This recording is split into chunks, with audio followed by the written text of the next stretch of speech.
Erev Tov Rabotai, we are continuing with our Mishna Yomi, Masechet Bava Kamma. We are up to Perek Yud Mishnah Bet.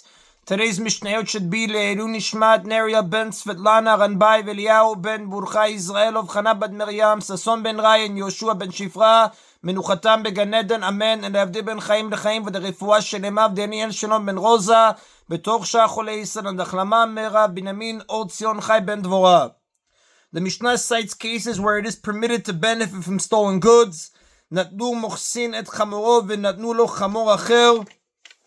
If customs collectors confiscated someone's donkey and gave him a different donkey that they had confiscated from someone else, or after seizing his donkey, the custom collectors took pity on him and gave him one worth less than his, which was clearly the property of another of their victims.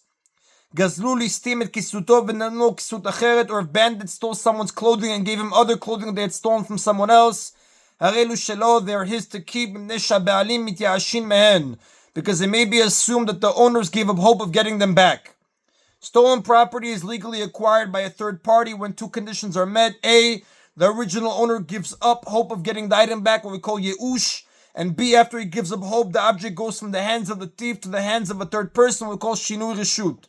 Both of these conditions were met in our case because it may be assumed that a person whose property was taken by a tax collector or bandit despairs of recovering it, and it was then transferred from the tax collector or bandit to a third person. Therefore, the third person may keep it. A similar situation, hamatzil minana o minagais o minalistim, in a case where one rescues another's belongings from a flooding river, from an army, or from bandits. If it is known that the owner gave up hope of getting them back before the rescuer took them, they are the rescuers to keep. He may keep them in the case of an army or bandits for the reason that we said in the previous case, that he gave up hope of getting it back. In the case of a flooding river where the object is lost, not stolen, he may keep it simply because the owner gave up hope of getting it back. Unlike stolen goods, lost items belong to the finder, provided that he found them after the owner gave up hope, even though they never entered the hands of a third person. Here the Mishnah refers to situations where the owner had a fair chance of retrieving his items. Therefore it says that the rescuer may keep them if he knows that the owner has despaired of getting them back. For example, the owner was heard to say, "Woe for the loss that I suffered." The first part of the Mishnah, however, deals with situations where the owner had very little chance of recovering the stolen items, and therefore said that the one who received them may keep them because it may be assumed that the owner has given up hope.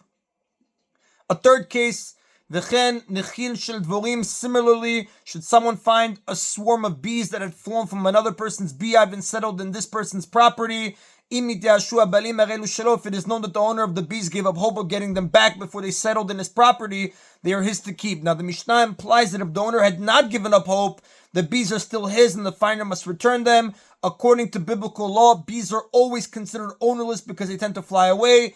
But the rabbis enacted that a person is deemed to own bees that nest in his property. Therefore, it is rabbinic law that prohibits the finder to keep them unless the owner had given up hope.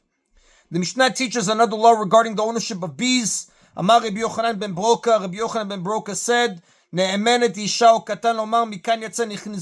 if we do not know to whom a swarm of bees belongs, a woman or a minor is believed to say, "This swarm of bees came out from here," and thereby identify its owner. Although the testimony of a woman or a minor is usually invalid, it is accepted in this case. Since the ownership of bees is only a rabbinic enactment, the sages had the authority to accept testimony that would normally be invalid. Even so, they allowed such testimony only in particular cases. Now, if someone's bees fly to another's field, he may do the following to bring them back. One may walk into another's field to save, to retrieve a swarm of bees that had settled there.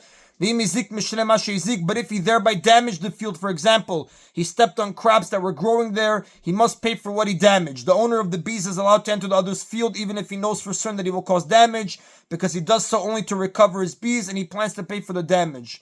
However, if the bees came to rest on a branch of a tree in the field, they may not cut off the branch of the other's tree to take back the entire swarm at once. The bee's owner does not want to take the bees one by one because he fears that the others will fly away in the meantime. He prefers instead to cut the entire branch off the tree and thereby retrieve all the bees at once. Again, that is not allowed. Al menat litenet adamim, even with the intention of paying for the branch, because the branch of a tree cannot be replaced, unlike the crops. A dissenting opinion, Rabbi Ishmael beno shel Rabbi Yochanan ben Broka Omer, Rabbi Ishmael, the son of Rabbi Yochanan ben Broka, says, Af kotzetz v'noten et adamim. He may even cut the branch off to recover the bees and then pay for the branch. When Yoshua divided up Eretz Yisrael, he obligated the new owners to observe certain laws, as the Gemara says in Bava Kamma, page 114b. According to Rabbi Shmuel, the son of Rabbi Yochanan ben Baroka, these laws included that the owner of bees may cut off the branch of another person's tree in order to retrieve his bees, provided that he pays for the damage. And the Rav does tell us that the halakha does not follow the opinion of Rabbi Shmuel, the son of Rabbi Yochanan ben Baroka. And that is it of Mishnah Bet. Mishnah Gimel deals with a case where someone is accused of having bought stolen property. Hamakil kelav usfarav biyadacher. If someone recognizes his utensils or books in the possession of another person, ve'atzalo shem geneva ba'ir, and a report of theft had spread in the town about him, meaning it was widely rumored that he had been the victim of a theft, but the one who has the items in his possession says that he bought them from someone else.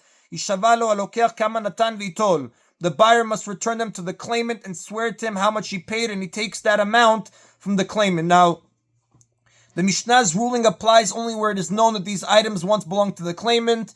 In addition, it is known that he does not usually sell his things. Furthermore, he says that he had not yet given up hope of getting them back. Only where all these conditions are met and a widespread rumor supports his claim that they were stolen, may he take the items back. He must nevertheless pay the buyer for the items even though they are his, because of a rabbinic law known as takanat hashuk, literally the enactment of the marketplace. People might be reluctant to buy goods for fear that if they are found to be stolen, they will have to return them to the real owner and lose their money. Therefore, to encourage the buying and selling of goods in the marketplace, the rabbis decreed that if anything is found to be stolen and must be returned, the owner must pay the buyer. Should the owner want to recover the money paid the buyer, he would have to take up his case with the thief.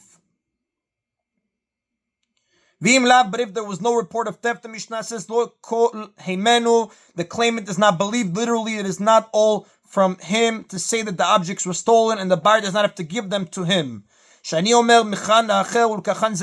I say, meaning it's possible to argue that they were not stolen from him, rather he sold them to another, and this person, the one who had them in his possession, bought them from him, the one to whom they were sold. If there was no widespread rumor that the claimant was robbed, it's possible that he was in need of money and sold these items, even though he does not usually do so, and now that he has money, he regrets the sale and invented the story of theft in order to retrieve his property. The buyer, therefore, is under no obligation to return the goods. And that's why the Mishnah says it's a very plausible argument to say that they were not stolen from him, rather he sold them to another person, and then the one who has them in his possession bought them from him, the one to whom they were sold. And now he wants to claim that they were stolen and get it back, and that's why he is not believed. And that is in Abotai of today's Mishna Yomi. Baruch Adonai Leolam. Amen v'amen.